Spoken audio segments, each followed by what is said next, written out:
सोलापूर येथून एका सराईत गुन्हेगाराला अटक करण्यात आली आहे। गुप्त माहिती मिळाल्यानंतर चोरीचे मोबाईल घेणाऱ्या मोबाईल दुकानदारास अटक करून त्याच्याकडून एकूण 13,52,000 रुपये किमतीचे 111 मोबाईल जप्त करण्यात आले।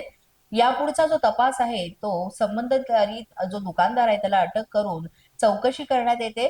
यामध्ये चौकशी केली असता मोबाईल हे सोलापूर शहर आणि पूर्ण जिल्हा हद्दीतून तडीपार आरोपी गणेश उर्फ तुकाराम बेरुंगी आणि लखन बेरुंगी या दोघांकडून घेतले असल्याची माहिती समोर आलेली आहे।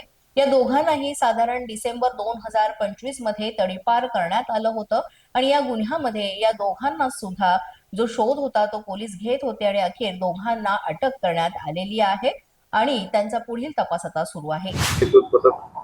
श्री राऊत एसीपी श्री कोमल यांनी पुढाकार घेऊन गुप्त बातमीदार उपकारामार्फत बातमी काढून एक चोरीचे मोबाईल घेणारे मोबाईल दुकानदारास अटक करून त्याच्याकडून एकूण 13,52,000 रुपये किमतीचे 111 मोबाईल जप्त करण्यात आलेले आहेत।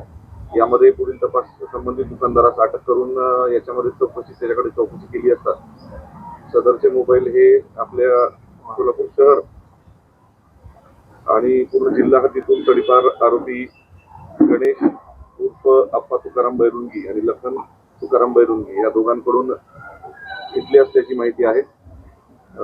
या दोघांनाही साधारण डिसेंबर 2025 मध्ये तडीपार करण्यात आलं होतं आणि या गुन्ह्यामध्ये त्या दोघांचा सुद्धा शोध घेण्यात येत आहे आणि त्या दोघांनाही अरेस्ट करण्यात येत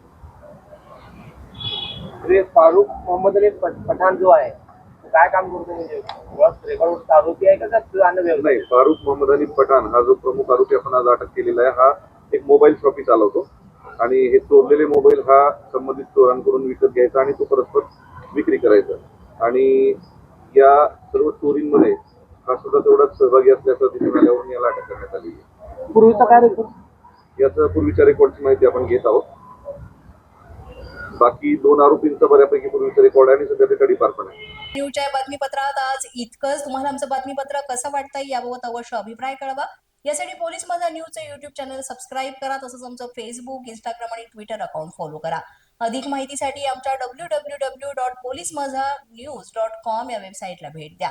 आमचे अधिकृत प्रतिनिधी व्हायचं असेल तर स्क्रीनवर दिलेल्या क्रमांकावर आजच संपर्क